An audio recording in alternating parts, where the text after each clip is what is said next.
那我先介绍一下我们 Middlesex University 的这个一些状况，还有呢因为我本人中文没有很好，所以我是大概就是很快的跟大家快速的说，然后呢也是Daphne 这边呢也会帮我做一些如果可以的话做一些解说。那大概10分钟之后呢，我就会把今天的这个workshop 呢交给 Francesca。OK，so 那现在呢，我会先把这个录影下来。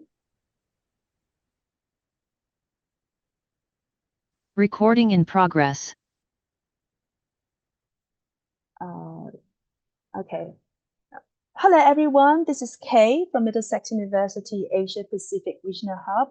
那我呢，我本人 Kay 呢，其实在香港亚太地区办事处，然后呢帮大家做这个申请和这个 promotion 的部分。那我也是毕业生，还有呢 Daphne 在台湾那边也是毕业生。那我们有一个中文的官方名称叫做英国国立密德萨斯大学。那我们是 National University 国立大学。那 Middlesex in numbers 我们呢最主要呢就是一个非常国际化的一个大学有167个国籍过来的学生，在伦敦19000个学生在那边就读，所以呢我们对于平等equality and diversity 是非常非常注重的。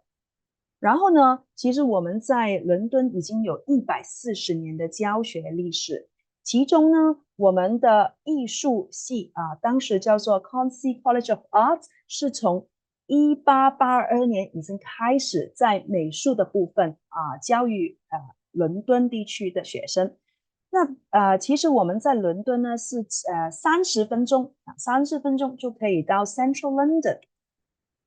关于我们 Middlesex University Ranking， 其实呢，我们从2018年到2023年都是在世界上400到500这个位置，同档次的台湾夜校，非常好的国立清华大学。那至于说 Subject Ranking 的部分呢，我们的 Art and Design 是做的特别好的。那今天呢，我邀请的 Francesca 其实就是从我们 interior 室内的这个部分出来的。然后呢，她呢是在 interior design 这边呢是第3全英国第3。然后呢，还有 fine arts 在15 graphic design animation and game 也在头25 product design 31。所以我们的艺术类的科目是认受性很高，而且呢也是排名非常好。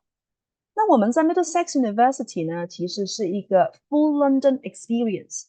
那其实大家可能只用一年2年的时间在海外去游学或者是读书的话呢，其实伦敦是非常非常好的一个目的地。那根据这个 QS Best Student Cities，我们伦敦是排在头1位，在过去3年也是。那关于我们的地区，在 Hendon Central 这个地下铁路非常方便，因为呢从 Hendon Central 到我们 Central London 只不过是30分钟的路程。那这边呢还有就是我们比起在 Central London 会比较便宜，然后也给大家一个非常非常好的campus environment。有很多在伦敦中心的校区呢可能就没有自己的 campus， 可是我们呢就有自己本的校区，而且呢也有自己的宿舍售后。所以说我们这个One Stop 的 campus 是很多学生都喜欢的地方。那有一些图片。那再来呢就是我们一个 teaching university， 所以在教学还有设备上呢都是非常充足，而且呢我们投放的资源也是很多。譬如说我们的 arts and creative industries facilities 好了，这些呢都是我们会给学生的有自己的工作坊。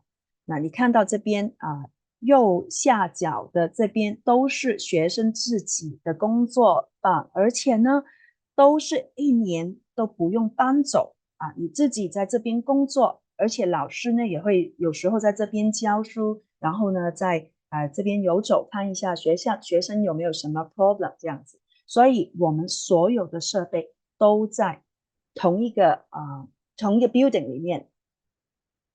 还有我们的图书馆 free printing and photocopy 免费的打印印刷，这个呢就其他在英国的大学可能就比不上的因为我们除了打印印刷呢，我们的 3D 的 printing 也是可以给学生的。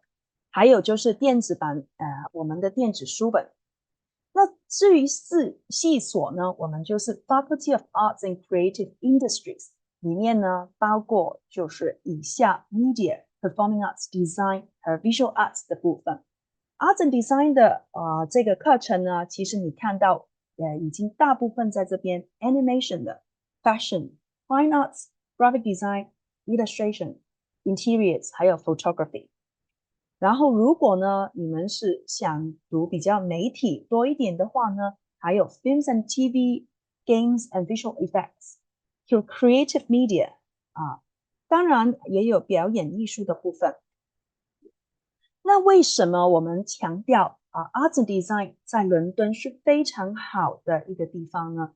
因为其实伦敦呢算是一个 Global Hub for Arts and Design， 有非常悠久的历史，而且呢工作机会也会比起其他地方好很多。那我们的学费的部分呢，其实呢跟其他伦敦的大学比起来是非常划算的。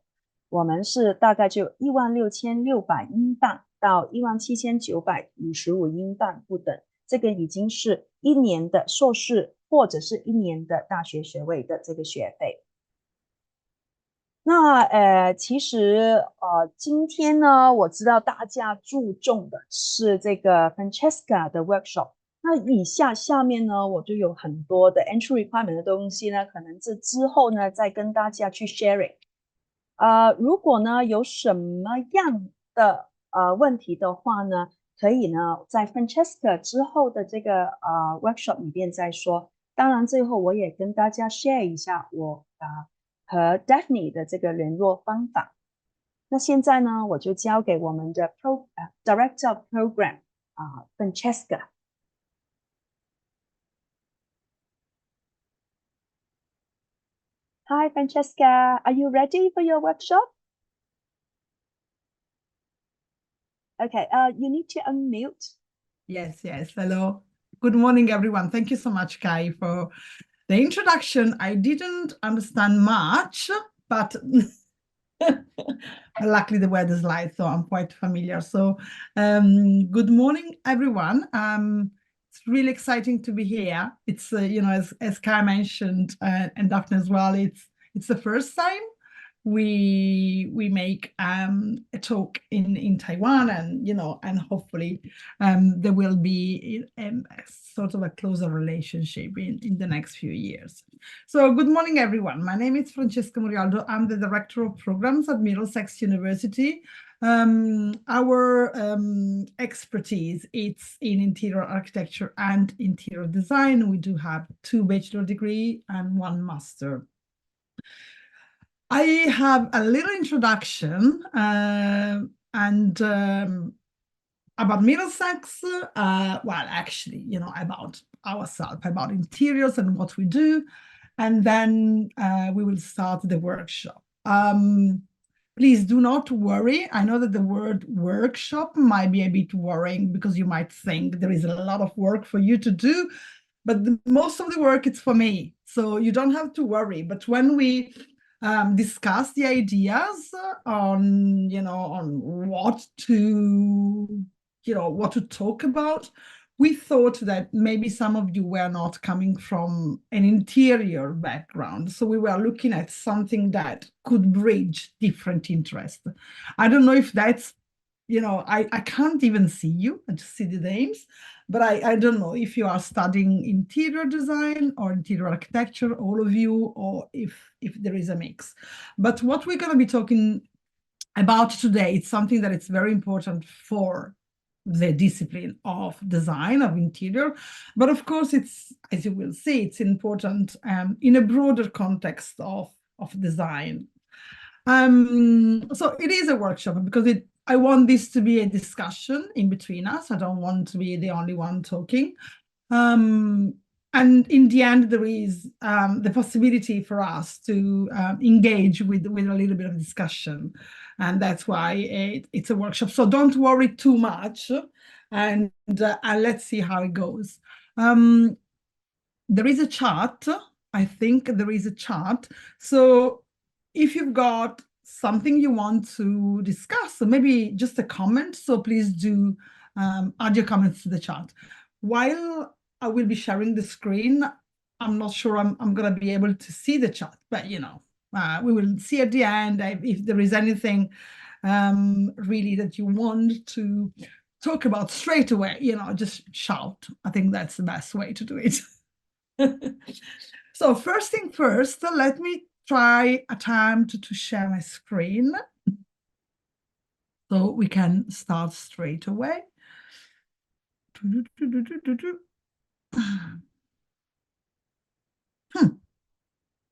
If I could, yes, I can. Here it is. Okay.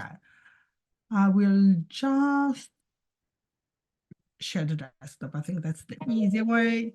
You tell me if everything is as you wish it to be. You should see a slide that says Interiors Middlesex. Hopefully coming to full screen.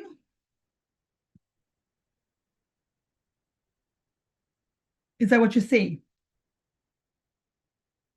Getting there? Yes, yeah, I can see the quad. Okay, fantastic. Okay, that's great. That's well, hopefully it's a slightly different presentation from K1. So we are looking inside straight away. So this is the quad. So this is the main entrance of the university. As you can see, as you can probably imagine, it used to be a courtyard, you know, an open courtyard, and it's been closed on you know, there is a new roof on top of it, and it has become sort of a lobby for everybody to come and meet here.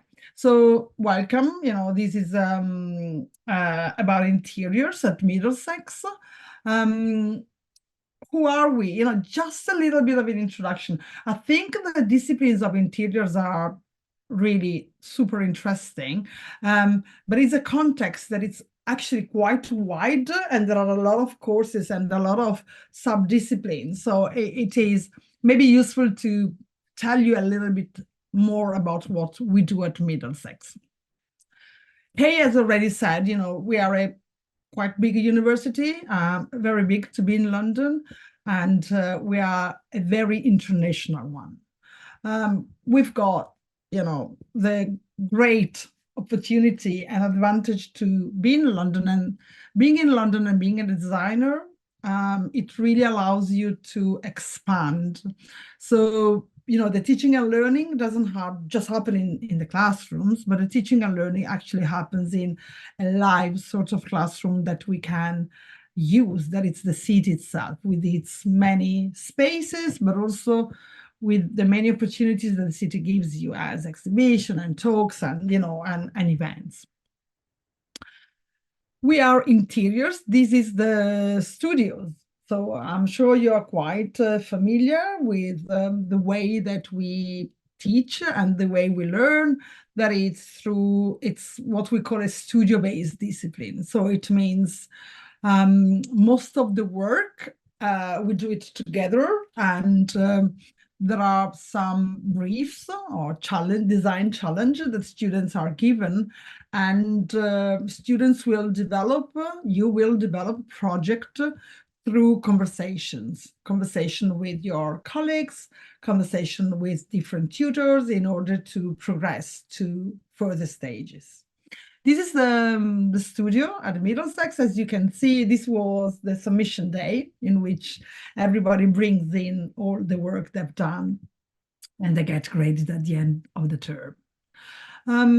Kay already mentioned it. We are really proud of the work that we've been developing in the past few years, and the work that we've done has been recognized quite a lot. So we are climbing the rankings. We've been ranked number 3 from The Guardian just in October, and that's a really good recognition of the work we are doing. So who we are. So Kay already introduced the overall shape of the university, but as interiors, we are within the Faculty of the Creative Industries.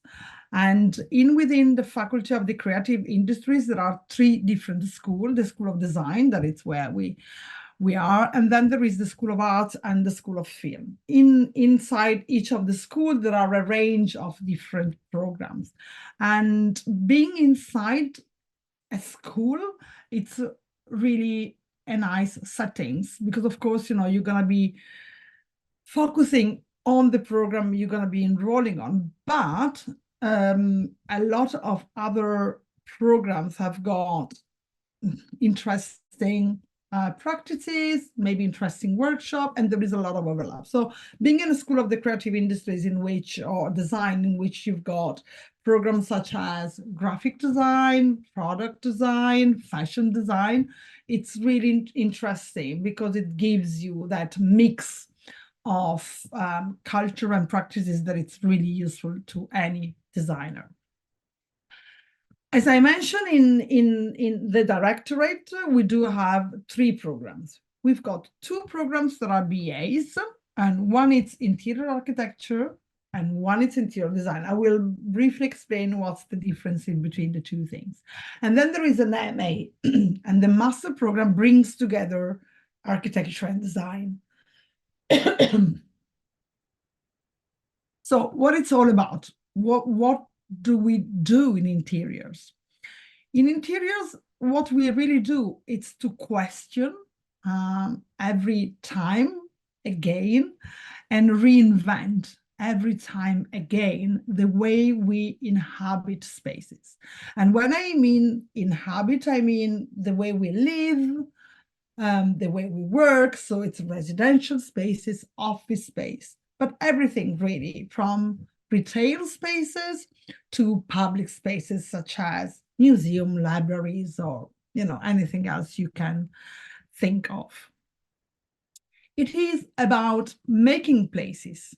It is about focusing on the human, and that's very much connected with the workshop. It's focusing on the human experience. And that's where I think we are really different in interiors from architecture. So architecture focuses on the scale of the building that connects maybe with the urban setting. But in interiors, we really start designing for people. That's the most important thing that we do. And of course, whatever we design, of course, the images that you are going to be seeing now are all students' work. The way we need to design it's through the human experience, trying to understand the needs and the preference of the people we are designing for. So the big question usually is, okay, but what's the difference in between interior design and interior architecture? So interior architecture focuses more on reusing existing sites or existing buildings. And generally, it does focus more on public spaces. So these are the 2 components. Reusing existing buildings. So, maybe there is a building that it's not fit for purpose anymore. A building that it's been built to be, I don't know, a post office, for example. And then, with emails, the post office, it's not very useful anymore. And it gets transformed into shopping center, a museum, a school, depending. So interior architecture really deals with public spaces. Public spaces can be library, museum, community centers, and such. Interior design, instead, it's much more focused on commercial spaces. So you might think as things like, of course, retail and leisure, hospitality. So you might be designing, well, of course, a shop, you know, you might have a branding brief or an hotel room or something like that. So it's the focus of the two things is quite different, even if, of course, you know, there is a lot of overlap. So it's not that the two disciplines are completely separate, but it's quite a difference. Interior architecture is very much site specific because it, you know, it really designs for a specific context. Interior design might need that context to be replicated. For example, a shop, you might design a shop for a specific site, but then maybe that shop needs to be replicated in different sites. How do we do things? How do we do what we do?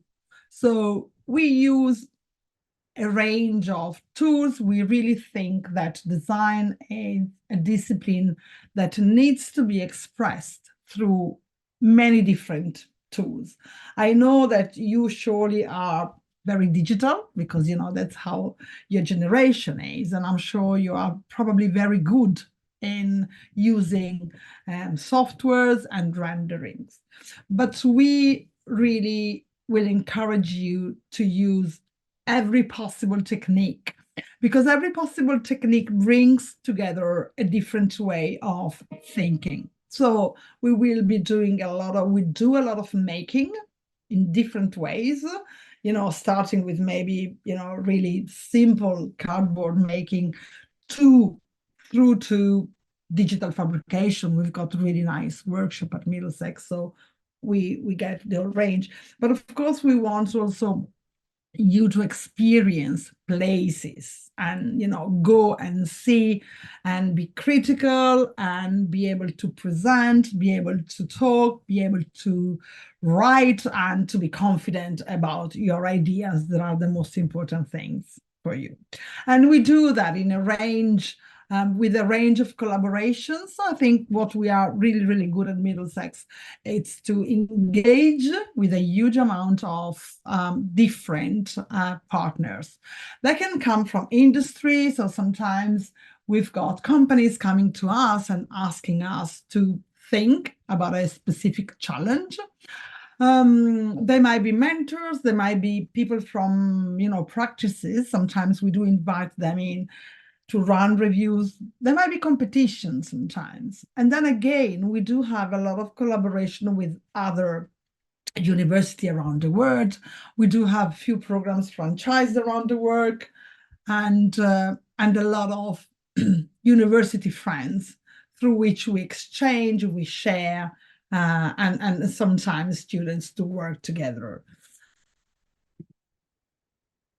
As I said, to us, it's really important that the ideas are expressed through a range of tools. That goes from drawing, you know, even sketching, drawing and fixing ideas, through to making and photographing, testing, making videos. You know, there is nothing that can be left behind, even because maybe for each project, you will need to select a different range of tools that you want to use.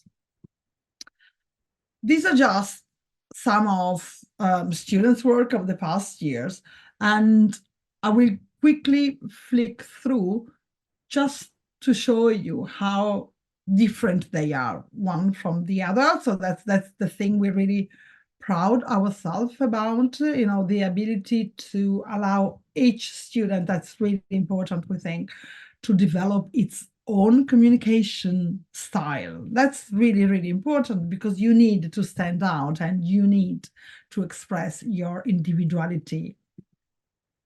So every student has got, different interests and different ways and different tastes and different abilities.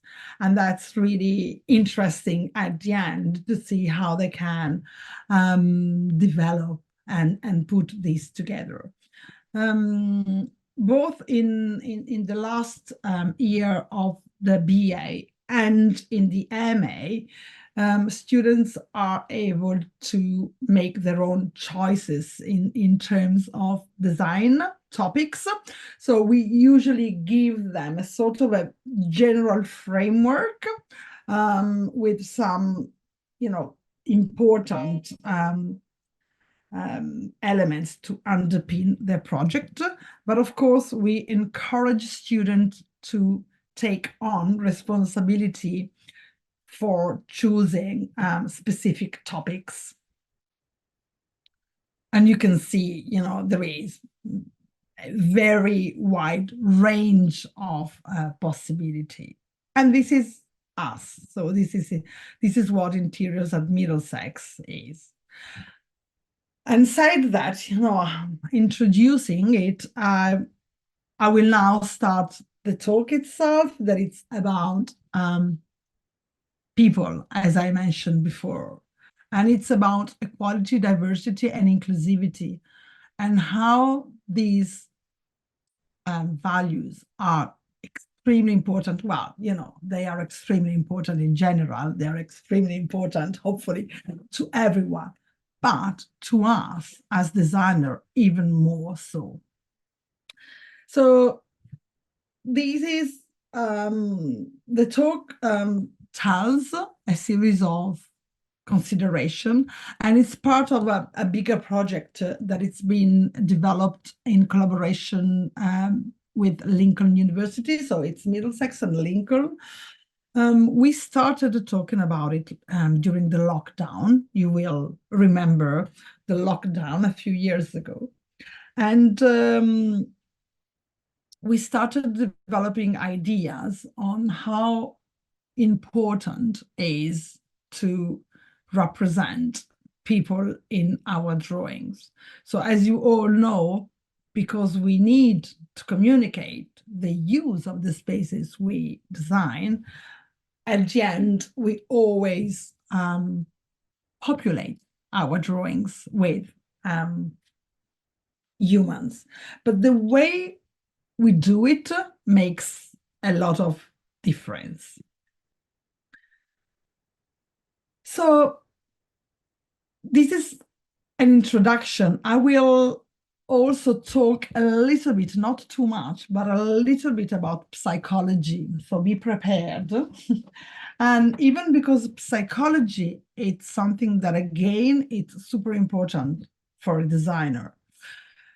I always tell my students that the biggest difference between being an artist and being a designer is the empathy that you need to develop towards your clients or users, whatever you want to call them.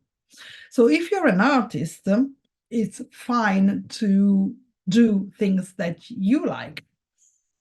It's fine to express yourself in the way you feel the more appropriate. But if you're a designer, that's very different, because you always design for somebody else. And that's quite a big complication, because you need to investigate, you need to make absolutely sure that you do understand who are you designing for. And sometimes this is not super difficult. Maybe you've got, I don't know, a client of a private residential project. And surely you will start the project by asking them a lot of questions and try to understand how they live, which are their habits, what do they like to do, what they do not like to do. And in that way, you will start shaping ideas. But when you've got clients that you can't speak with, for example, if you're designing a museum, surely you cannot talk to all the visitors. That's quite difficult, and you need to develop an ability to research the context, well, we call it generally the context, in order to make sure that you are doing the right choices, in order to make sure that your design actually fit the purpose of, the people that will need to populate and to inhabit whatever space it is. So as we said before,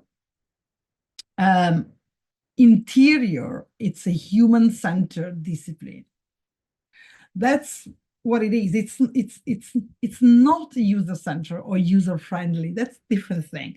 But what we do, we design for people, and that's the most important thing. So we need to really exercise, and sometimes it's really, really difficult. Sometimes we need to stay a little bit beyond. Sometimes there are choices that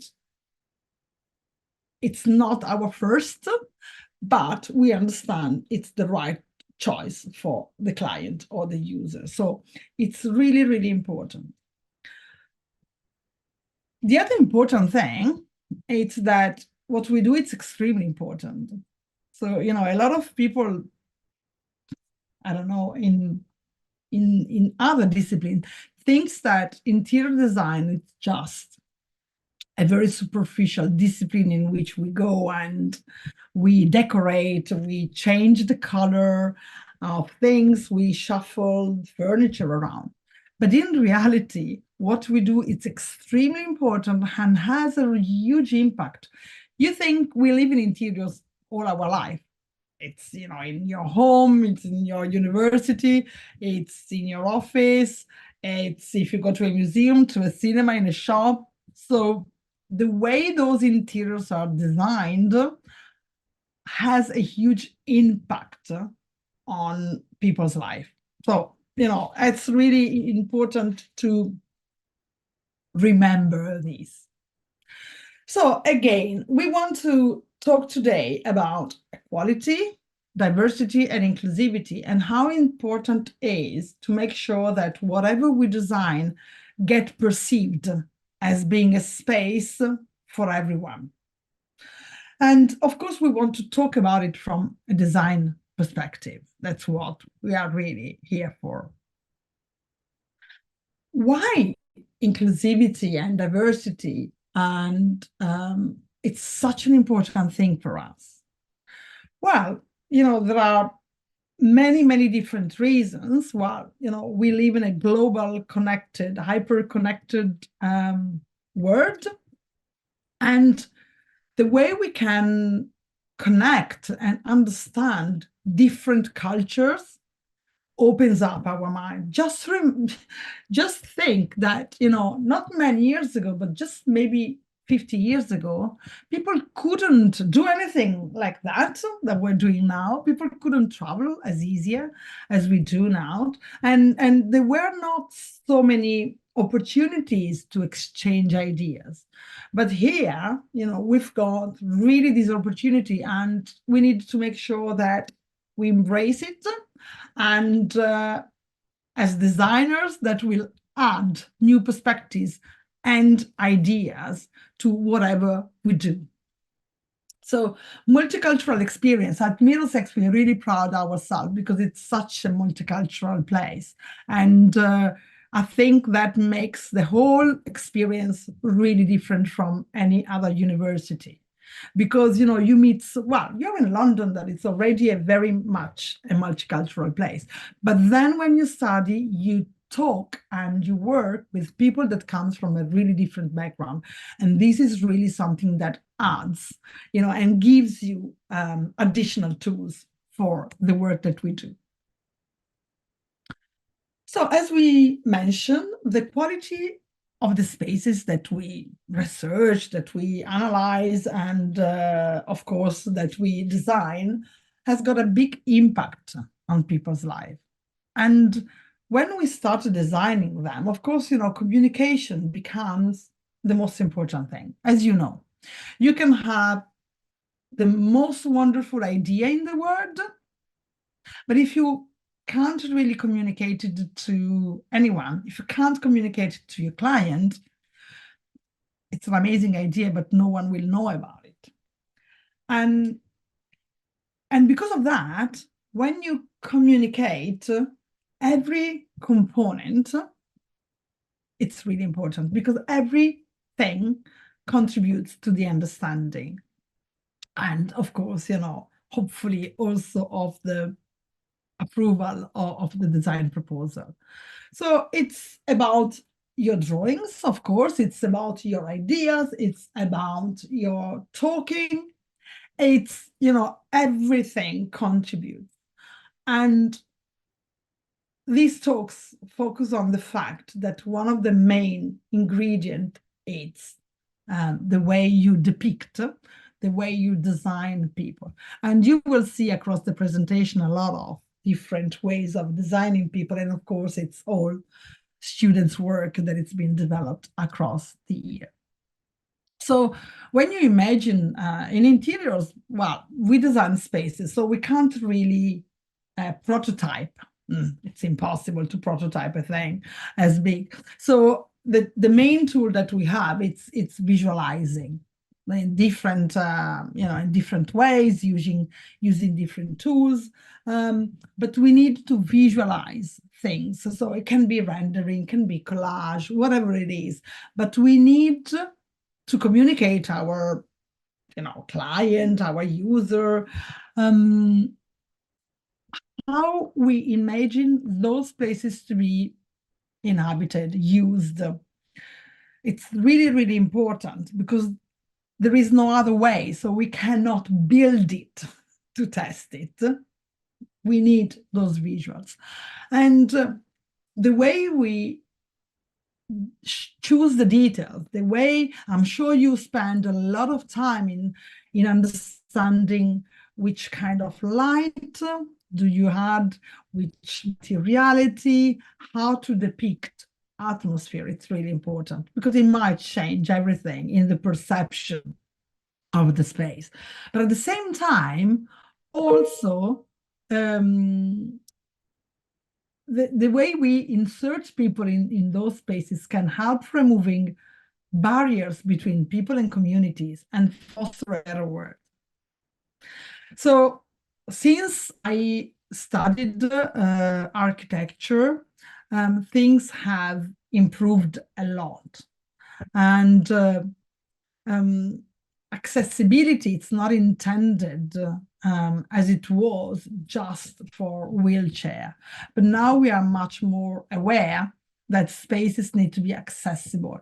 And when they need to be accessible, it's not just a matter of, they need to be wide for a wheelchair to go in, but they need to be perceived as comfortable from, a lot of different people with different habits, with different religion, and also with different body shapes. So it's really, really important that we do think. And that's, considering all the different qualities that people have from physical perspective, but also from a cultural perspective, it's what gives you this idea of inclusion. Now we shift a little bit to psychology. So this is it's, a little introduction. So I don't know if you know what an unconscious bias is. I don't know if you've ever heard of unconscious bias. But an unconscious bias, it's a stereotype. It's a very common thing. It's a stereotype about certain groups of people or places or situations. Everybody's got an unconscious bias. It's the word unconscious that makes you think that, there is nothing you can do about it. It's unconscious. And unconscious bias are a way for the brain to work out in situations in which, that are unknown. So unconscious bias are stereotypes. And it's the way, when we don't know a certain situation, it's the way we give for granted and assume that things are in a specific way. So they are formed outside our conscious. So there is no way we can actually control them, but we can understand how the brain works in order to apply some adjustment to it. A lot of time we are not aware of in the way these kind of views and opinions can impact others, because to us they are quite obvious, so we struggle to consider how they might impact others. They are much more prevalent than conscious prejudice, because when you are conscious about something, if somebody next to you goes like, come on, that's a prejudice, you know, it's not true. I don't know, I'm Italian. And, you know, a typical thing, it's like, oh, Italians, they eat a lot of pasta and pizza. And, you know, it's a common thing. And you go like, well, actually, no, it's not the case. But, you know, but this is a conscious prejudice. But when it's unconscious, they are much more sticking into our way of thinking. They are influenced by background, cultural environment, and personal experiences. They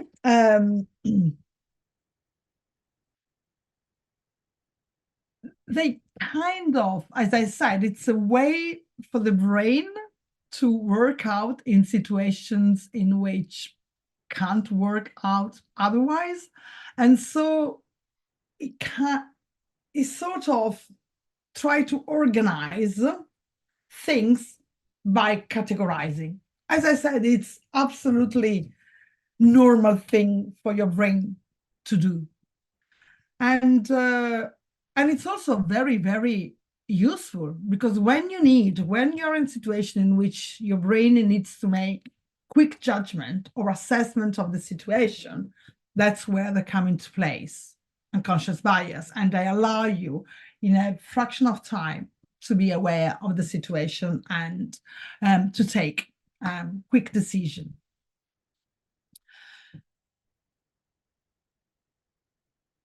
There are situations in which unconscious bias can be prompt.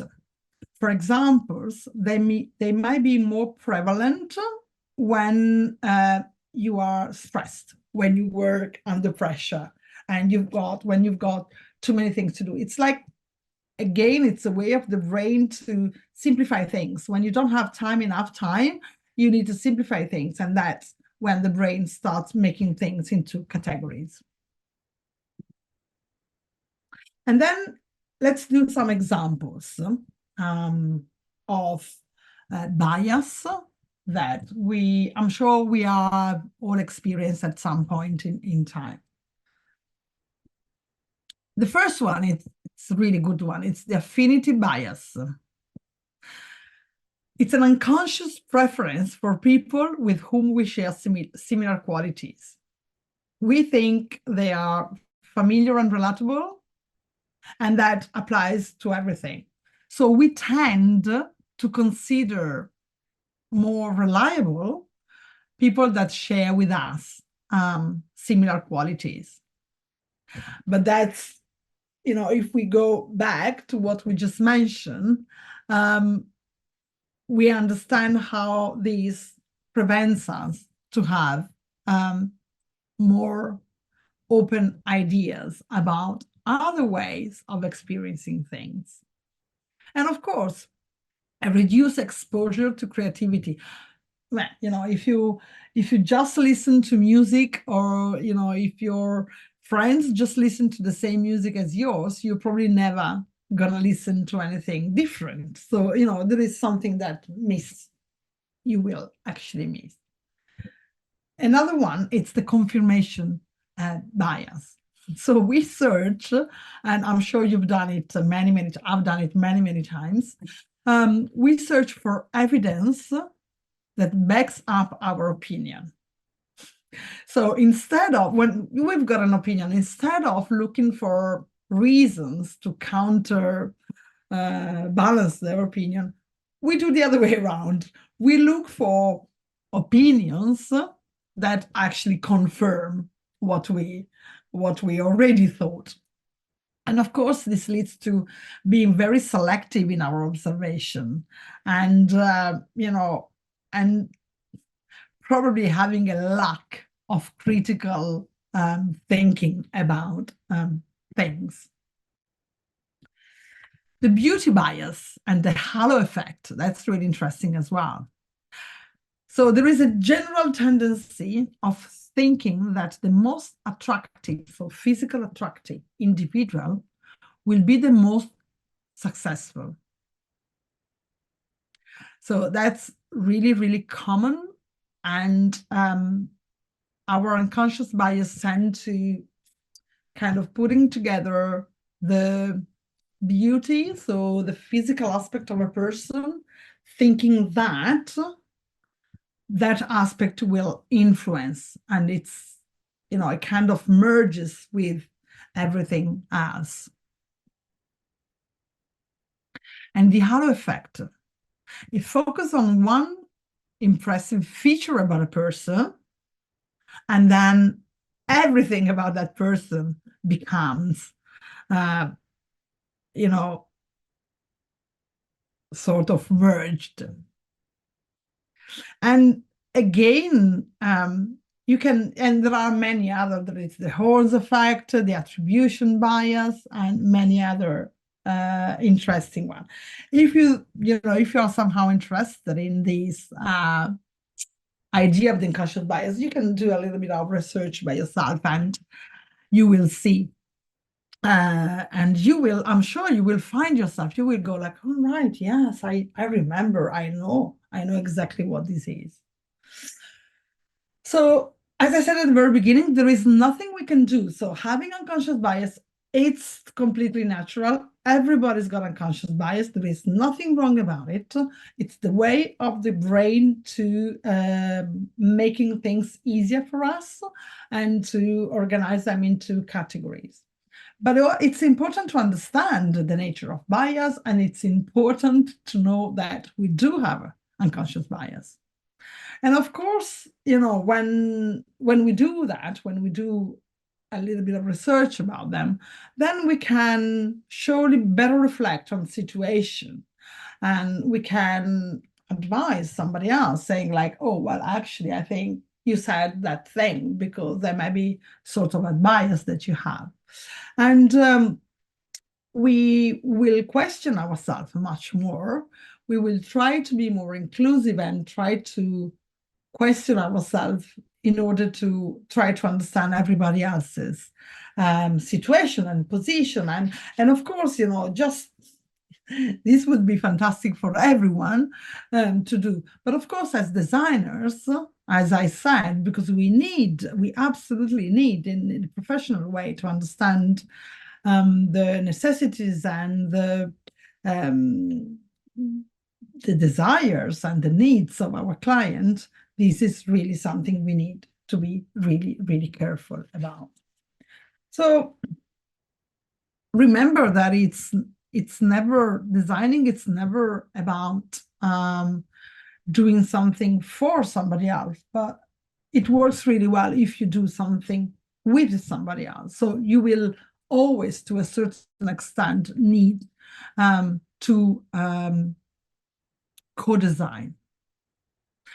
The most intriguing bias, we tend to assume that everyone else, they've got more bias than ourselves. So that's, the final one. So what can we do? What can we put in place as strategies as designers? We can develop a lot of inclusive practices. We can make sure that when we conduct research and testing with inclusion in mind, we really look at a range of different users. And that's when, in practical terms, we need to pick and decide who the inhabitants of our spaces actually are.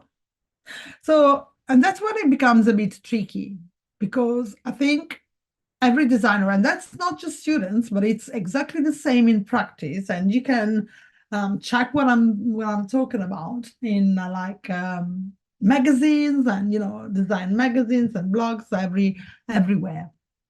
We take a huge amount of time to select the right materials, the right light, the right color.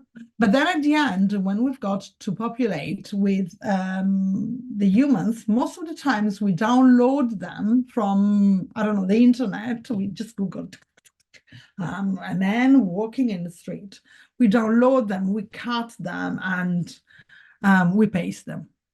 So this guy here, it's the baguette man. It's one of my obsessions. And one of my dreams is to write a novel about the baguette man, because this guy here is in every possible render that I've seen. And in January, I went to Hong Kong, and it was in Hong Kong as well. So it's always the same. It's got this bag with this baguette into the bag, and is copied and pasted in every render, in every project. No matter what the project is about, no matter where the project is being developed, the baguette man is always there. And this comes to my point. So my point is that when we rely on the internet, things get a bit superficial. So this is a screenshot of one of the many image bank. So if you Google things like cut out people, for example, download cut out people, Photoshop, or some of those keywords, you get access to a lot of image banks that are everything but inclusive. So if you just look at this screenshot here, I didn't select anything. You see what you get. So you get all white people, really, apart from maybe one, like 90% it's white people. Age group, very similar. Everybody, I would say, it's in between 30 and 40, unless there is a child. Families are always conventional families. So there is a mother, a father, and child. Everyone, it's really slim and fit and young. There is the son, very nice and curated clothing. And this might appear as something it's not so important. You might think, come on, Francesca, that's not so important, but it is actually, because if we end up by populating all our drawings with these people, a lot of people might look at your spaces and think, it's not for me. This is a restaurant, this is a museum for young people, really kind of trendy, really fit. It's nothing to do with me. I'm a different person. And that's where things get really, really a bit scary, I think, for us designers. I've given this talk to different people around the world, and maybe I do get this one because they know I am in the UK, but I checked with other students, like from India, for example, and they told me it's the same. If they do it in India, they just get Indian people. So that it's the same, with different contexts. But they again, all the women are very smart and and very fashionable, and nothing like real life people. This was like, I know I'm running out of time, but just an example, during the lockdown, there was a little village in the UK that has decided to do something nice, and they have decided to do a mural of the people of that village, and sort of a celebration of the people of the village. And they thought it was a nice thing. until they published it on Facebook, and then everybody was commenting. And it was, all the comments were about the fact that everybody looked the same, everybody looked very white, and there was a lack of diversity, and it was really a backlash. And it was really the intent that was to celebrate people came back as something that couldn't celebrate all the people of the village. And of course you can imagine how that was perceived by the people of the village that couldn't see themselves represented anywhere in the mural. So as we said already, so the misrepresentation, when we don't really think about it and we go like, yeah, whatever, but in reality, such misrepresentation of users of the design space that we design can really cause individuals or groups to feel excluded, but maybe they feel excluded from spaces that are meant to be designed for them. So it is really, really important that we try to include also in the representation as many people as possible in their different ways of being. So there are, quotes like the representation in the fictional work, because we are talking about fictional work, we are talking about the drawings and the visual, but again, representation in the fictional work signifies social existence. Just imagine if you see, a series of movies in which there is never, ever anyone that looks like you. That would be really, really weird. But if you look at a lot of renders, also from practice, you will notice, now that I've been talking about it, you will notice it. And it's not just, so the representation of people is just one of the things, but of course it's also about the choice of what to design. So these are just 3 projects, for example, that are focused around women, that, it's a category, of course, of people that it's been always underrepresented in general. So this was a student's project about a women's abode, so a place where women that went through struggles could find a safe place for them. This was a place in which people coming from different parts of the world could join together and have conversations. So you can see how there was a sort, the effort from the students to look into specific habits of things or culture for each of the inhabitants. And again, diversity and equality as a way to put your ideas forward. This was a competition actually done for the Body Shop. The Body Shop, it's a British producer of makeup and beauty products, and they wanted to be perceived more active towards supporting women. So they wanted makeup not just to be seen as something that is superfluous and superficial, but something that can be dealing with self-care, for example. And again, so what it's all about. So how can you take responsibility of all of these things? Well, there are many, many ways in which you can make sure you take responsibility. So first thing, it's research. Make sure you research data, in many ways, depending on the project, but like in the ways you could. Data on the inhabitants of your spaces. And make sure you broaden the diversity of representation. work with your peers and colleagues to exercise empathy and to understand what they mean by inclusion and equality. 3, talk and try to involve the people that you want to play an active part in your project.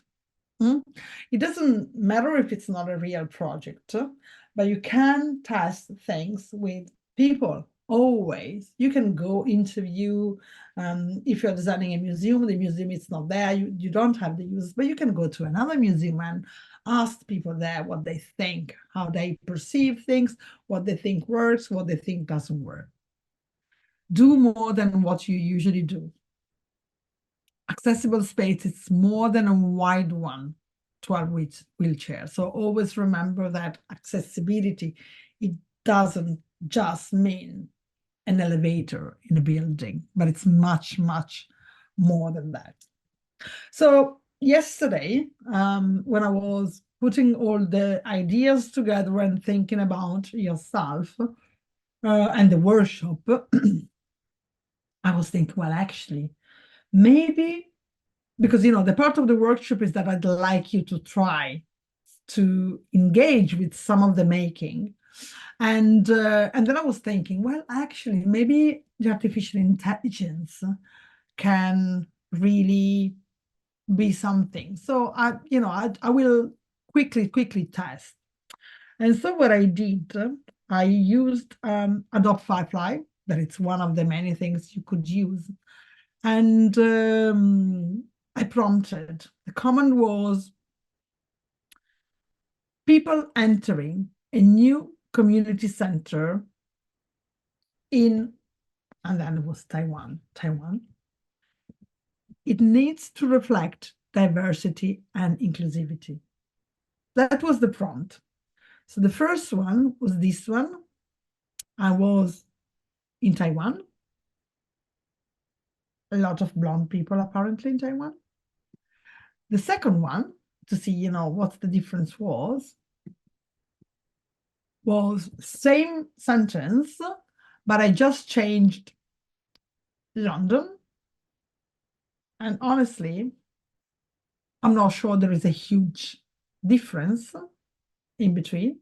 And then again, I just typed people entering a new community center. And by default, I just get, I don't know, students or very young people in between, maybe they are 25 to 30, and that's all I get. I don't get anyone else entering a community center. And then I've tried something more specific, like Marrakesh in Morocco. Interestingly, I get a really nice picture of the background of something that could be Marrakesh, but the people, Marrakesh, surprisingly blonde as well. So, and the last one was, I said, okay, but now, I'm just saying Shanghai. So it's China, it's big place. Adobe Firefly will pick it up. And here it is. This is Shanghai. So that's really, really worrying, I think. And because these are the things that we will be using more and more, and they are still not reflecting any of what we've been talking about. So the idea is that by now, I think the only way we could possibly be sure that we do represent everyone, it's by drawing and collaging and finding different ways of representing people, because it's not, sometimes you don't want people to be realistic in your visual. Maybe that's not the most important thing. And maybe, they just need to be representative of being human and to enjoy the spaces you design without being realistic. Because when they get realistic, that's when sometimes, things get a bit complicated and overcomplicated. So my idea now is for you to have a go, and I'd really like you to go online. So, without any stress, without you having to do anything, I'd like you to go online. I've suggested this website. I can put that in the chat now. This website, it's kind of interesting for you to look at because every year, so every summer, there is a national competition open to students from interiors courses all over the UK. And just in UK, there are more than 50 programs in interior design or interior architecture or spatial design and similar disciplines.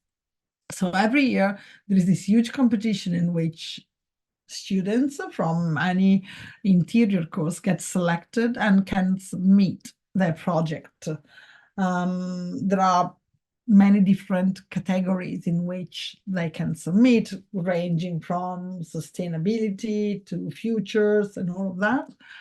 And therefore, on the website, there is a huge sort of archive of students' projects. So it's a good way to check it because you can find there a lot of students' projects and check. But of course, you could also try to use any of the blogs, the magazines, the online places in which you usually go and check out for project and ideas and see. It would be nice for you to give me a good example. So, a screenshot or just share your screen, a good example or a bad example. So an example in which you think there is a really good attention and consideration of humans in visuals, or one example in which you think actually there isn't a lot of consideration. So I think the plan is that you get on by yourself and try to find something that, it's either a good example or a bad example. But in the meanwhile, I'm here. So let me just, okay, maybe we can stop sharing. I can put that link if it's something interesting. But I think it is interesting anyway. I mean, if not this time, it's something you can have a look at because there is a lot of students. I have put the link on the chat box. Ah, fantastic. Yes. Okay, I've done it. Sorry, I haven't seen you already done it. So that would be really, it would be really interesting to see what you think about it. And of course, I'm here to answer to any of your questions. Any questions, don't worry. Or maybe you don't have a question. Maybe you just have a comment. Maybe you just have a comment saying like, I don't think that's true. I think we are very good in Taiwan in being very inclusive. That's something that's a problem you have in London. I will be really interesting to see what you think. Anyone?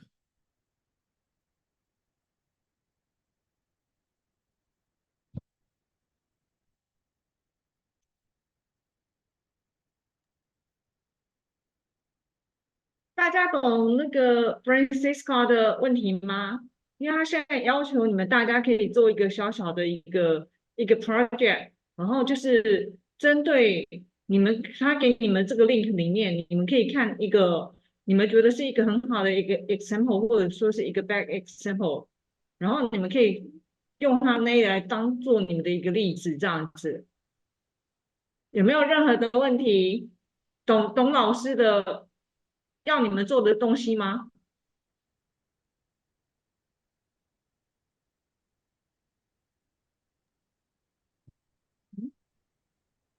Come on, let me see you. Can some of you switch on the camera? 你们要不要打开你们的那个 camera？ 有些同学可以打开一下。Say hello. Well, I would like to do that, but my unfortunately my PC doesn't have like physical I can use. So, but although I can open my mic, so yeah, I can turn on my Okay. mic. Yeah. Okay, Charles. So thank you for interacting. So have you got any thoughts, or have you ever thought about these, or?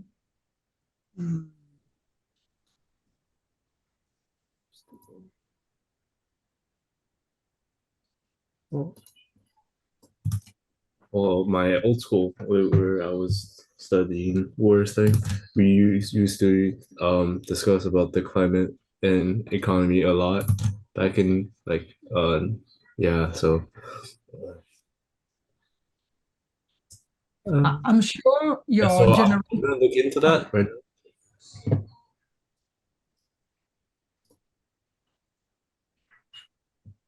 Sorry, I was saying that I think your generation is actually much better in terms of understanding of a lot of issues that our generation didn't focus on. So of course, you do have also a huge responsibility now, because in terms of sustainability, in terms of climate change, in terms also of social sustainability, it's something that I think you are much better as a generation, much more tuned in. So I'm sure that you will make a lot of difference with your project and professionality in the future. Yeah, and also I think that we're the ones that are supposed to deal with the problems that we're facing. So I think that's also one of the reasons where we're so maybe now we're kind of given to fix this problem, I think. Yes. We How have does a it feel? How does it feel to have such a big responsibility? well, as an individual, I don't really feel a lot of stress out of this, but as thinking for the future of our humankind has quite a bit of stress. But the good thing, I think, the good thing is that as designer, you can make a lot of difference. I think Yes. there are a lot of profession in which you can, as an individual, of course, you can make the right choices, but you always perceive yourself like one. Yeah. But in a lot of jobs, I don't think you have this opportunity as big as you do have in design. In design, I think you've got huge opportunity, because whatever you choose to do, the subject of your project, the way you build things, the way you choose the materials, the way you communicate, I mean, in every sort of aspect, you have the opportunity to do a fantastic project, of course, but also to impact on everybody else's ideas, everybody else's perception, everybody else's life. So I think that's quite exciting as a designer. I agree.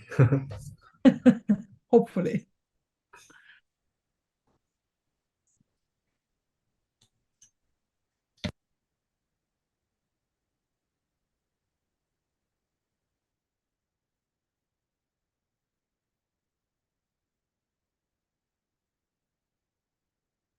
Is anyone actually browsing and looking for good examples or bad examples?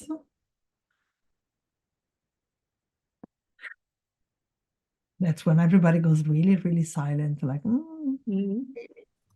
还有没有人要发表一下你们的想法？可以跟那个教授一些互动。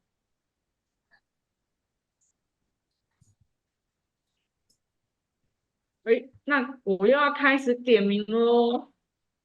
邱凯琪，你是不是也在线上？ Yes. 对，然后可以打开一下你看他说你有没有什么东西、什么问题，你也可以问一下。针对 interior design 这方面的东西，你也可以问一下 Francesca，要不要？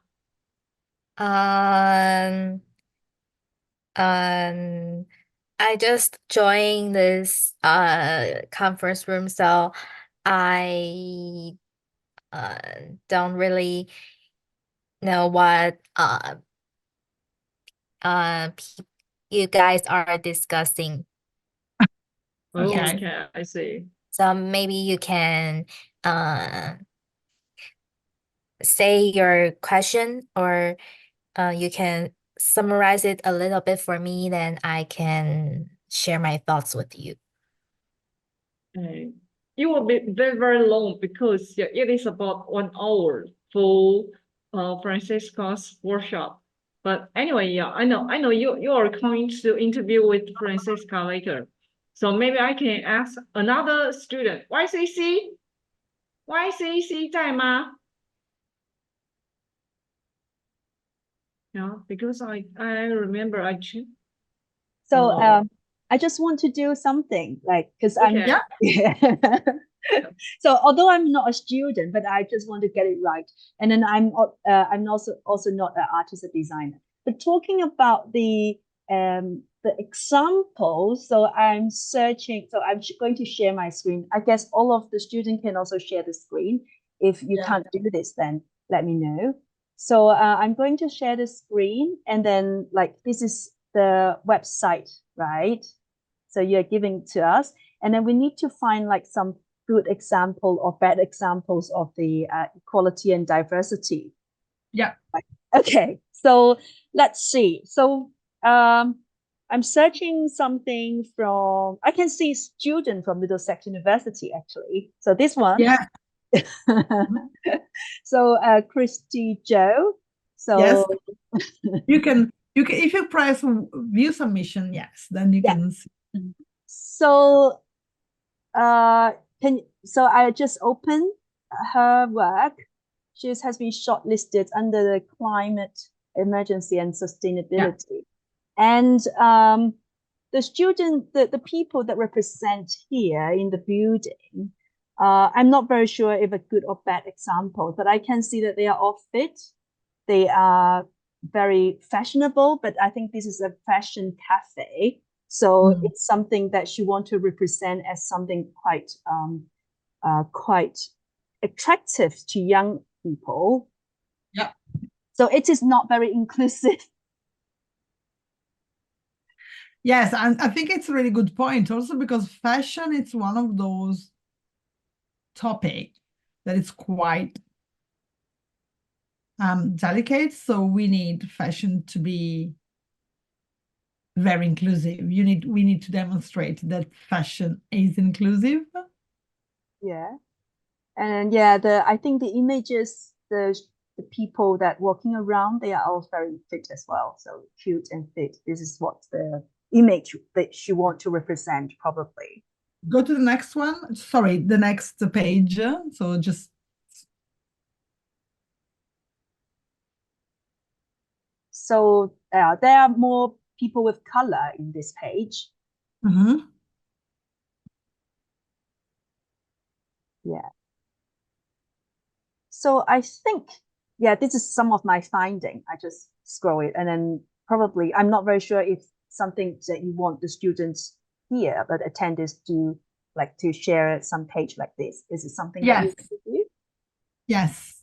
Okay, well, so I set an example. You've done really well. Well done. Okay, thank you.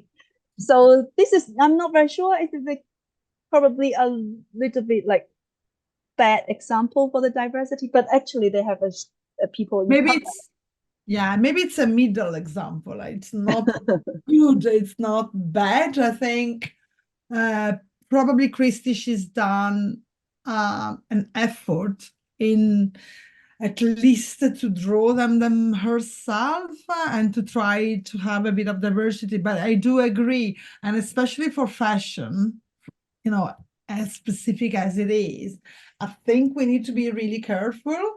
And when we do design fashion hubs, we need this to be perceived as open to everyone, because otherwise, we get into the tricks that to be in fashion, you need to be thin and tall, like, 20 years ago, and we don't want this to happen, especially to girls anymore. We don't want women to feel the pressure of being in a specific way. They can if they wish, but we don't want them.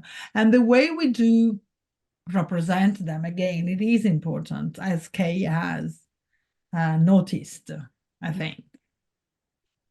Anyone else that wants to have a little bit of a go?